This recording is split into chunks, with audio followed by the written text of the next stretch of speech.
All right, guys, so welcome to today's video where we have a mission, and that's to get this knucklehead his first fish ever on a hollow body frog. Fish on! That's a toad, brother. Golly! All right, so JT, you hit me up a couple weeks ago with a text message out of nowhere that said, I got my vacation time approved. I'm coming to Alabama. I got to catch a fish on a frog. And I'm like, man, I know that Wheeler and Guntersville are world famous for frog fishing, but it's April, man. It ain't exactly happening yet. So tell everybody a little bit about why you had to get down here so soon and the ongoing saga of the JT catching a fish on a hollow body frog. So long story short, a couple years ago, Monster Bass put this ugly Christmas party gone bad frog in one of the boxes. And of course, I'm like, nobody's gonna throw this. The hooks are all wonky. It's got glitter on the back. It's, you know, white on the bottom, but green and red on the top. Completely ugly. And I was like, nobody's gonna catch a fish on this. So that led me to remembering that I've never really caught a fish on a hollow body frog. I always throw, you know, toads, buzz baits, whatever. But, you know, if you're gonna be fishing around a lot of pads or heavy grass, you know, frog is the way to do it. So we started this whole challenge of, you know, gotta catch a fish on a. So for the last 2 years, I've spent seasons just throwing a frog, and I have missed a frog fish every way possible. Had him jump out, slap it out of the water. Had one, I was on the phone with my brother, just didn't get the hook set right. Wait too long, don't, you know, jerk too fast. It's just been an ongoing saga. We call that premature ejaculation when you jerked up. Yeah, and I was terrible at it because I'm just like, it's like buzzbait ingrained in me. It's like you feel that skadoosh, and I want to go to set the town, and then I wasn't setting the hook hard enough. So it's just been a calamity of sorts of errors for the last couple of years. So this last winter during one of my live streams, I said that if I don't catch a frogfish by my birthday, May 5th, Cinco de Mayo, then I have to start using this ugly, god-awful Christmas party gone bad frog. So I was. It's literally like the next to the last weekend before you can make it. So yeah, my birthday's coming up, and I was getting desperate because in Indiana, you know, it's still pretty cold up there, and it's way not frog season up there. So I figured if I come down and visit my good buddy down here in northern Alabama, I would at least give myself a shot. So when JT called me, I was like, look, can you catch a frog fish right now? Absolutely. You just have to have the right conditions, and there has to be the right circumstances. And so we started the morning off, and, you know, we say down here in the South, bless his heart, he was throwing that frog, and he was grinding. And I'm probably 12 fish in, and he still ain't caught a frog, ain't had a sniff.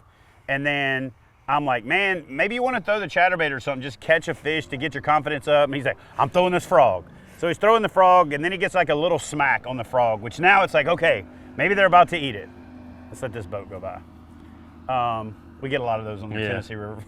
So anyway, so JT's like, you know what, fine, I'll throw it. I think he catches a fish. Ryan is, I'm gonna switch to a Cinco. So Ryan switches to the Cinco. So JT is in this fish on sandwich. I'm over here, fish on. Ryan's over here, fish on. He's over here like this. We're gonna have frog. And I've never seen anybody more unhappy on the water in my life. So what I said to myself was, Chad, we got to get JT this dang on fish on a frog. So let's just wait till the circumstances are right. So I went to Bass Forecast, and it was one of those days where the feeding time was actually later in the day. And what a lot of people do is they get out there early, they're not catching anything, their confidence wanes. So then by 11 o'clock, the parking lot's empty. So parking lot's empty. Ryan's already loaded his kayak up. I said, JT, follow me. I'm gonna take you to the spot, bro. So we motor under the bridge, and we go back to this spot where I know the pads were emerging about a week and a half, 2 weeks ago. They were still kind of in that taco shape, and I knew that they would be opened, and I knew that there would be a good shot for these fish to be in there. Well, the wind is blowing out of the west up onto this east bank. That east bank's starting to get shade. I look over, and I see this film on the water, so I stand up, and I actually spotted a fish right next to this bush. And at first, I gotta be honest, I was gonna throw the frog up in there, catch the fish, and I was gonna be like, hey, JT, this is what a fish with a frog in its mouth looks like. But I know he's already had that happen to him with the Freedom Squad guys catching one on each side. Oh, yeah. So I was like, you know what? The most important thing is that JT catches this fish. So I was like, JT, come over here, bro. So I switched into guide mode. So I paddled over and I'm like, you see that bush right there? He's like, yes. I said, all right, you see the green little bush next to the big tree? He's like, yes. So I pulled up, I put my power pole down, and I positioned my nose and dropped my anchor wizard. So I'm like dead even with the spot. And I'll let you tell the rest of the story. So he draws a line in the water with the paddle. I don't know if you've ever seen that before, but it's kind of funny, like, but effective. park right here. He's like, park right here. So I pull over, I set the autopilot on spot lock, get my own adjustments. I know where he wants me to put this, and I skip the frog in there. And he's like, all right, just let it sit and then give it a little twitch. All right, all right. He says, all right, just take it a little bit and then give it another twitch. And as soon as I do that, skadoosh. So this is kind of guide mode, right? Oh, yeah. He throws the frog in there, and I'm like, all right, reel it, stop, okay? Hold on a second. Now twitch it. And then he twitches it, and it's literally queued up for the music. Tick, tick, boom. So it's like twitch, twitch, boom. And I look over, like no joking. I look over, and I'm like, okay, okay. And you know, again, bless his heart, he didn't jerk it out of there too fast. But I look over, and he's on point like this, like.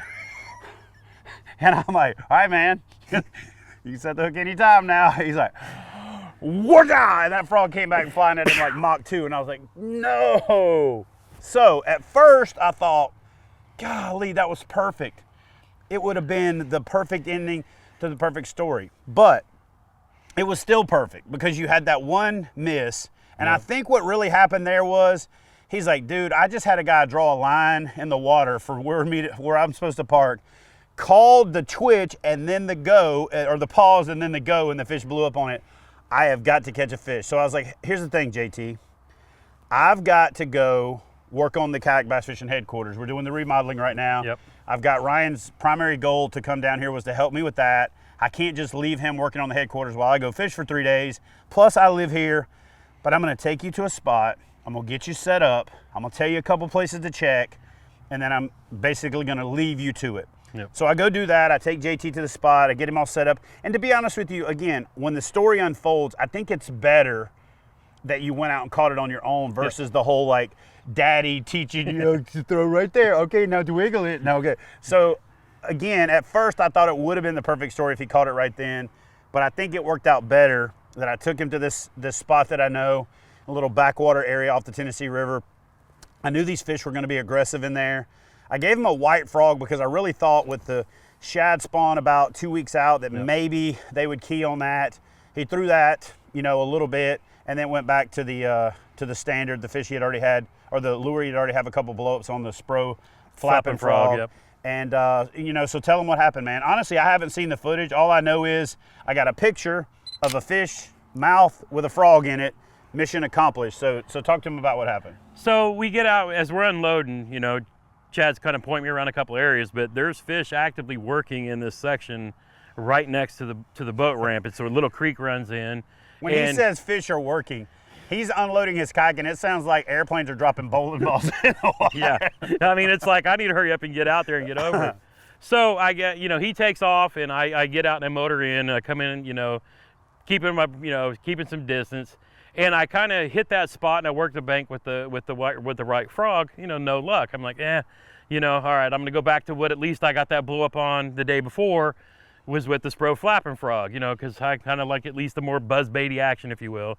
So I make a few casts, and you know, the first one, I get a smaller blow up, probably a 2 or 3 pounder if I can, you know, if I can be tell, and you know, did what most people normally do, just jerked it too fast. I was all pumped up thinking this is going to be it. And then, you know, okay, so I leave it a little bit, I go down the bank, I come back to it again, and I cast in there, and I'm kind of just working it, and then boom, I mean, I get hit by a big bass.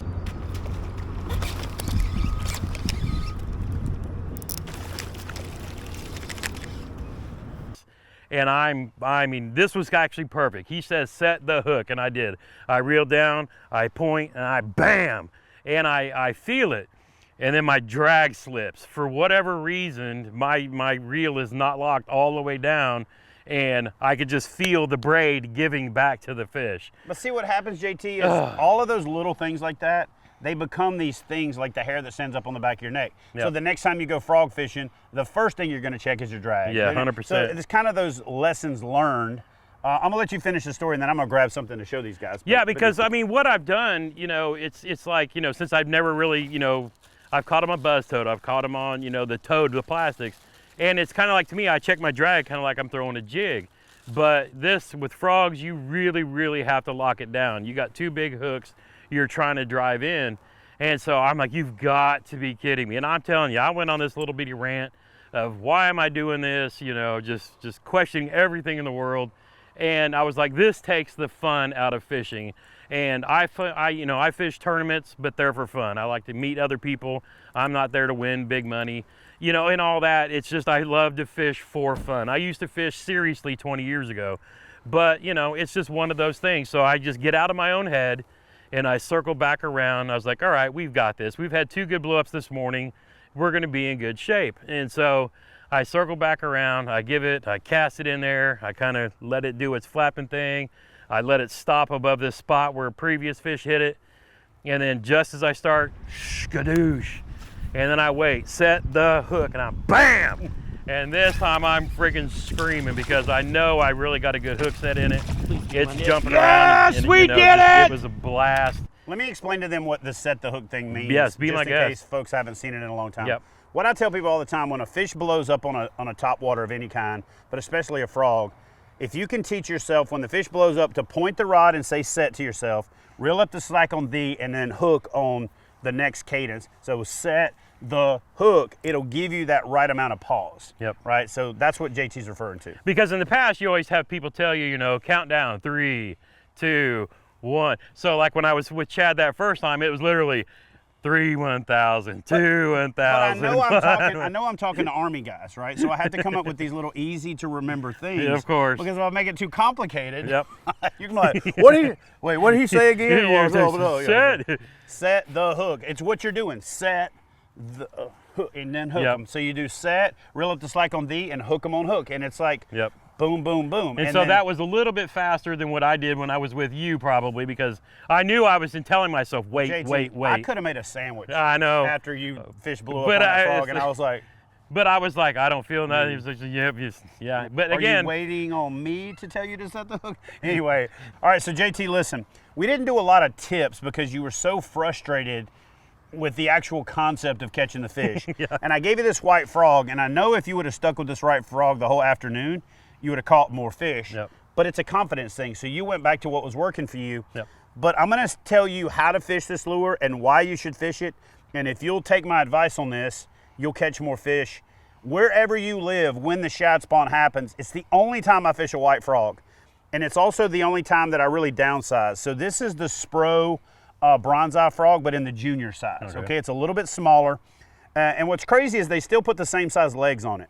When you leave the full size legs on a frog and you tie a loop knot, and again, I'm not gonna get into the loop knot in this video. I will link up in the description box how to tie a loop knot. I've got a couple videos on it.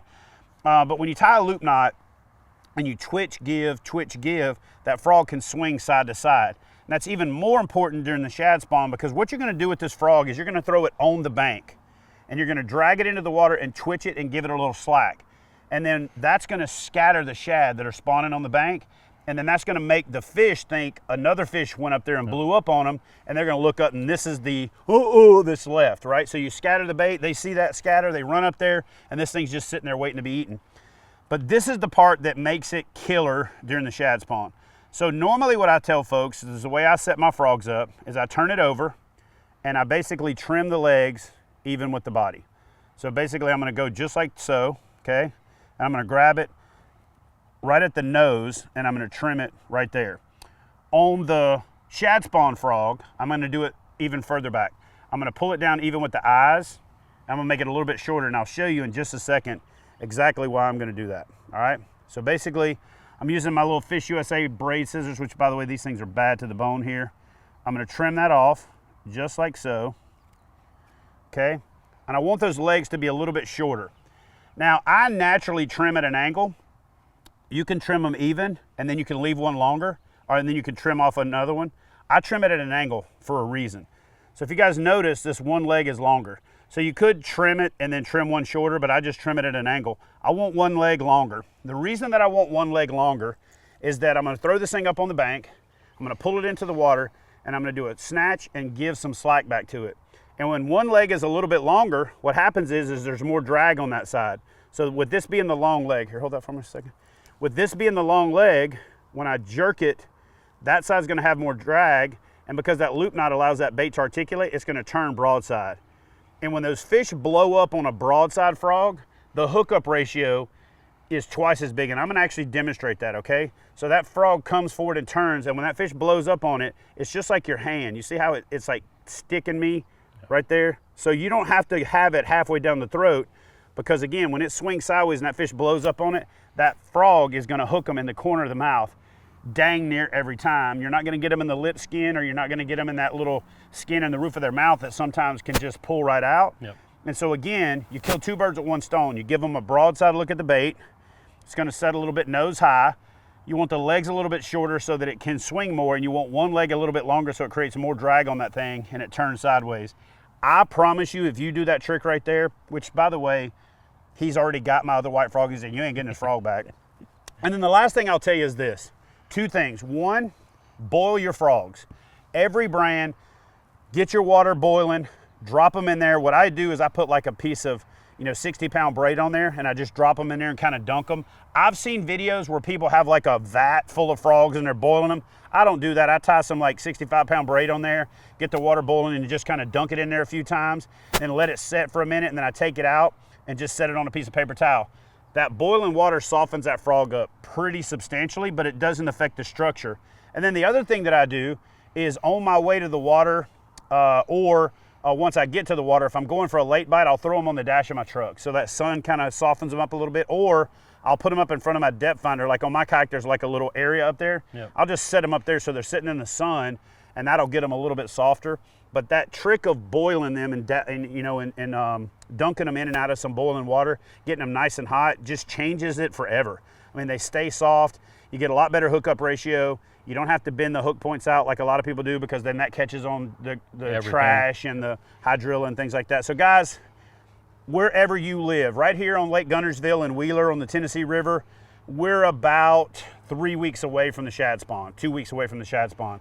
So this is one of my favorites, especially in the middle of the day when everybody's gone and those fish move up on the bank and the boat traffic is not washing up on the bank and scattering them. And they're just moving along the bank, and you throw that thing in there, twitch it in the water, it scatters the shad. Yep. The bass see that commotion, run up there and blow up on your frog. So white frog, shad spawn, don't ask yourself if you're gonna, just do it. Trust me, take my word for it. That'll put a lot of fish in the boat for you. Well, man, mission accomplished. Thank you for well, yeah. We do the weird knucklehead thing. Yeah. The new knucklehead handshake. Fist bump to a fist grab. So anyway, thanks for coming down, bro. Thanks for having me. You have got to come back. Yes. June, July, or August. June and July, some of the best topwater fishing during the day.